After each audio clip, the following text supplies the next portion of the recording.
she's so fine. Hell of a blows my mind. Hell of a lights my day. What's good, guys? This story is coming from People, came out yesterday in an article wrote by Chris Harris. I want to thank my friend Marie722 for sending it to me. NYPD cop's dog slept in heated room, while his son froze to death in garage, housekeeper says. That is a picture of 8-year-old Thomas Valva. In the hours before his death from hypothermia, 8-year-old Thomas Valva was allegedly forced to sleep in sub-freezing temperatures in the garage of his father's Long Island, New York home, all while the family's dog Bella slept in a heated room nearby, a former housekeeper testified this week. During a pretrial hearing for former New York City police officer Michael Valva on Monday, prosecution witness Tyrene Rodriguez recalled hearing the young boy take his last breaths on the morning of January 17, 2020. Quote, he made noises as the air was expelling from his body, end quote, Rodriguez said in court, according to Pix 11, Newsday, and the New York Post. Valva and his fiancée, Angela Pollina, both faced second-degree murder charges for their alleged roles in the death of the boy, who had been diagnosed with autism.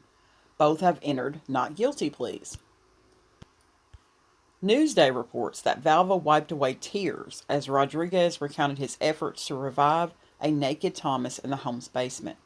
He was doing chest compressions on the child, who she said was, quote, very cold, end quote, and appeared blue in color. Quote, he was very blue. His lips were blue, end quote, Rodriguez said. She also said that the family's dog, Bella, always slept in the mudroom, where she kept her cleaning supplies. The room, she said in court, is heated. According to prosecutors, Thomas was made to sleep in the freezing garage after soiling his pajamas.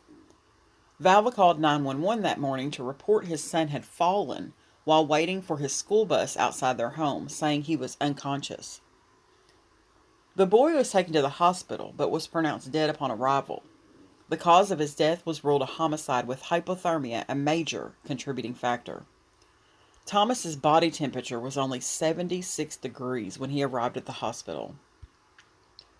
Rodriguez testified Monday that paramedics arrived at the home and tried to save the boy. Quote, they pulled out those paddles and then they realized there was nothing happening, she said, recalling that they, quote, put a silver blanket on him, end quote, and took him away in an ambulance.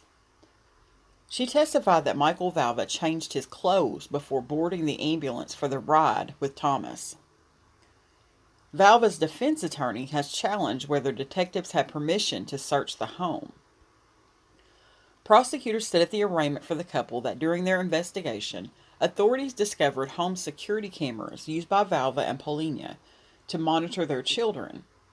One camera found in the garage was labeled, quote, kids' room, end quote.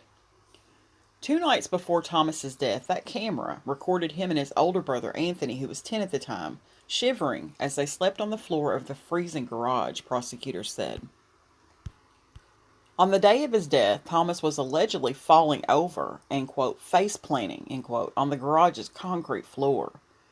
In an audio recording from that morning, his brother can be heard asking, quote, why can't Thomas walk, end quote.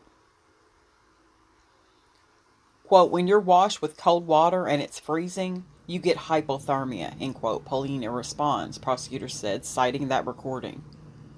Thomas's mother, Justina Zubko Valva, has alleged that her son was the victim of years of physical and psychological abuse. She says that for years she unsuccessfully sought help from state authorities, hoping they would intervene. Additional testimony is expected to resume on Wednesday, with Pollina set to take the stand. If you suspect child abuse, call the Child Help National Child Abuse Hotline at 1-800-4A-CHILD or 1-800-422-4453, or go to www.childhelp.org. All calls are toll-free and confidential. The hotline is available 24/7 in more than 170 languages. In other words, there's no damn excuse. There's a special place in hell for people who harm children. This was a New York police officer doing this to his child. And I have to go back to the Amari Nicholson case, because that is the same thing, or the same excuse that Terrell Rhodes used, that the child, Amari Nicholson, had soiled his clothing. That's what made him so mad that he beat him to death. And now here you have a father, same thing, except making him stay in a freezing cold garage, where the camera in the garage is actually labeled kids room. That's sick. That is absolutely sick. How did this man become a police officer? It just blows my ever-loving mind. A lot of times people don't speak up and they let this type of stuff go on.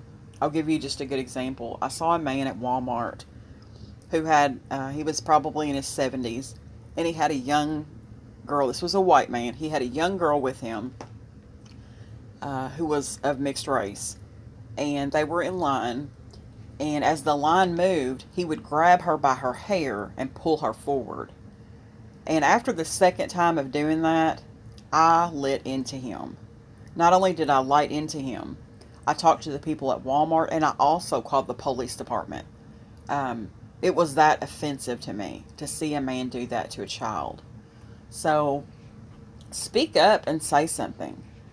I'm going to end the story on that note. Thanks for watching, guys.